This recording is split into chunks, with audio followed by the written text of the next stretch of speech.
Dos 4 homens que tentaram explicar o sofrimento de Jó, teve um deles que chegou muito perto da verdade. Só que mesmo assim essa pessoa acabou errando feio. E eu vou também mostrar para você onde esses outros 3 erraram, de um jeito que eu e você ainda no dia de hoje a gente erra. E talvez você ainda não tenha nem percebido isso na sua vida. E no fim desse episódio de hoje, a gente vai perceber que esses homens pararam de falar. E aí vai sobrar uma pergunta no ar. Quem de verdade tem a resposta certa sobre essa situação? Olá, tudo bem? Meu nome é Renato, seja muito bem-vindo aqui ao nosso canal Bíblia Talk, nesse canal onde a gente abre a palavra de Deus para entender o que ela está falando com a gente no dia de hoje. Se você ainda não é inscrito nesse canal, já se inscreve, já deixa o seu like, já assina o sininho das notificações, porque essa série aqui está começando e tem muita coisa importante que você precisa aprender. E na lição passada, no nosso vídeo passado, a gente viu que Jó ele era uma pessoa resistente, resiliente. Ele passou ali 3 rodadas de acusação. Elifaz estava lá, Bildade estava lá, Zofar estava lá, e eles não cederam nenhum minuto. Só que Jó ele também não cede nenhum milímetro. E aí eles ficaram ali só repetindo as mesmas teorias, cada vez com mais força, com mais intensidade. E é justamente nesse momento que acontece um silêncio na sala. Se alguém derrubasse uma agulha no chão, todo mundo ia conseguir ouvir. E é justamente nesse momento que vai entrar um quarto personagem. Ninguém estava esperando por ele, ninguém dava nada por ele. Então fica comigo até o final desse vídeo, porque no final desse episódio a gente vai terminar com uma porta da resposta que só Deus pode dar. Então eu quero chamar você para ver o que o texto está dizendo aqui pra gente. Depois de 3 rodadas de debate, um jovem que era chamado de Eliú, ele vai aparecer e ele finalmente vai abrir a boca para trazer aqui o entendimento que ele tem sobre o que está acontecendo com Jó. Quero chamar sua atenção para Jó 32. A gente vai ler aqui uma parte do versículo 6 e uma parte do versículo 8 que diz assim: Sou jovem e vós anciãos, por isso tive medo. Mas há um espírito no homem, e o sopro do Todo-Poderoso lhe dá entendimento. Então a gente vê aqui, eu não sei se você consegue reparar aqui na explicação que ele está dando. Ele ficou calado por um tempo com todo o respeito pela idade dos outros 3 amigos. Ele achava que a idade dele, que a idade que os amigos dele tinham, era um sinônimo de sabedoria. Mas ele percebe uma coisa, a idade nem sempre significa mais sabedoria. Deixa eu tentar te contar uma história para fazer sentido disso aqui que a gente está estudando hoje. Quero que você imagine aí na sua cabeça um estagiário que ele acabou de ser contratado numa empresa nova. E ele é chamado para essa reunião onde tem muita gente lá, tem gente experiente, tem gente que está lá desde o começo da empresa, o próprio dono da empresa está lá, vários CEOs, e tem um problema muito difícil para eles resolverem. E esse estagiário, ele fica ali calado o tempo todo na reunião, ele não consegue falar nada porque ele tem respeito por aquelas pessoas, porque ele acha que todas aquelas outras pessoas que estão ali com mais tempo de casa, aquelas pessoas sim deveriam ter a resposta para aquele problema. Só que tem um problema nessa história, porque no final dessa reunião ninguém consegue chegar, ninguém consegue identificar o problema de verdade. E como você já deve ter imaginado, é justamente esse estagiário que estava sentado ali o tempo todo em silêncio. É aquela pessoa que estava faltando, que é aquela peça que faltava para resolver o problema. E quando ele abre a boca para falar finalmente, ele acerta o diagnóstico. Só que ele faz isso com um tom de arrogância, como se ele fosse a única pessoa mais inteligente ali naquela sala que conseguiu ver aquilo que estava acontecendo.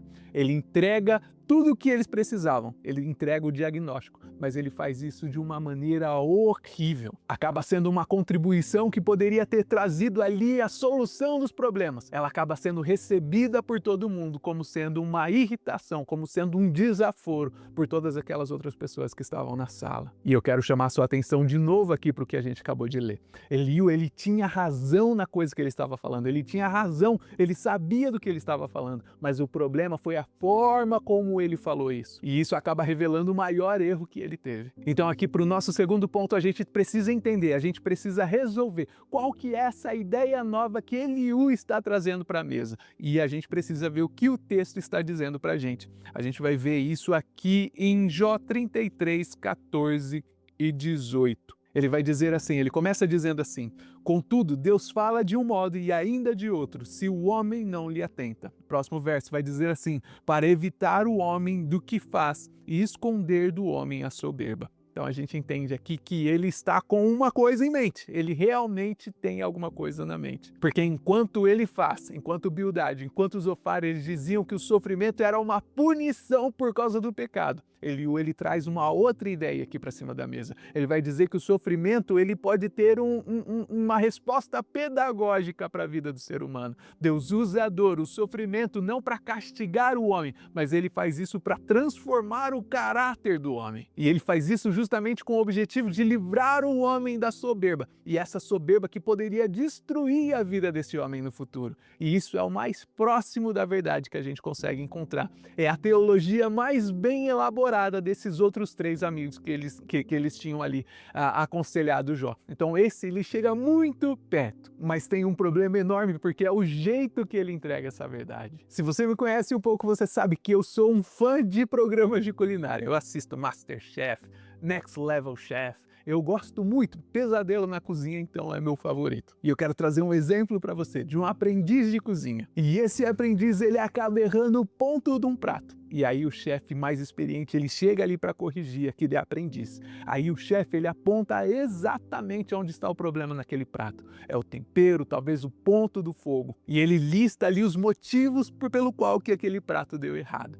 Tecnicamente, ele acerta em cheio todos os defeitos daquele prato. Só que tem uma coisa muito importante, ele faz isso na frente de toda a cozinha, de todas as pessoas que estavam ali. E ele faz isso tirando o sarro daquilo que aquele aprendiz fez. É como se fosse aquele chefe dizendo, você é a vergonha da profissão. Para quem assistiu Pesadelo na Cozinha, fica aí a referência para você. O diagnóstico estava excelente, estava certíssimo, mas o jeito de entregar aquilo para aquele aprendiz foi o jeito errado. E é exatamente isso que acontece com Eliú. Se você lendo o texto, você vai ver que ele fala muito de si mesmo. Ele vai falar, eu penso, eu vou te mostrar, eu tenho a resposta. E a gente precisa urgentemente aprender uma coisa. Ter uma parte da verdade não é a mesma coisa que você ter a resposta inteira. E é justamente aí que Eliú ele vai tropeçar junto com todos os outros 3 amigos de Jó. E aí a gente chega no nosso terceiro ponto e aqui a gente chega no coração desse episódio, porque é justamente onde esses 4 conselheiros de Jó falharam. Como a gente já viu lá no nosso episódio de número 2, existia uma conversa acontecendo nos bastidores,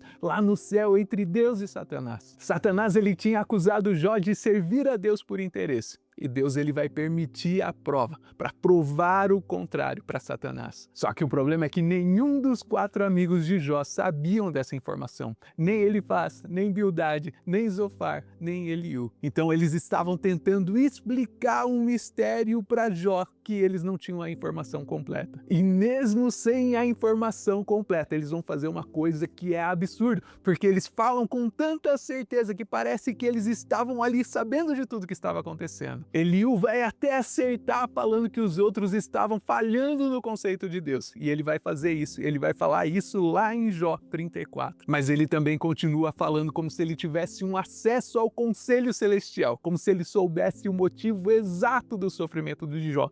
Mas ele também não tinha. E é justamente isso que todo humano faz, cedo ou tarde na vida, quando ele tenta explicar a dor e o sofrimento de outras pessoas. E o resultado é que os 4 se calaram no final. Eles ficaram sem argumento. São 4 homens, 4 teorias diferentes, mas nenhuma resposta completa para o sofrimento que Jó estava enfrentando. Eliú chegou mais próximo da verdade do que todos os outros 3 amigos, mas mesmo assim ele acaba errando na forma como ele fala. E nesse exato momento acabou o argumento. Todos eles pararam de falar.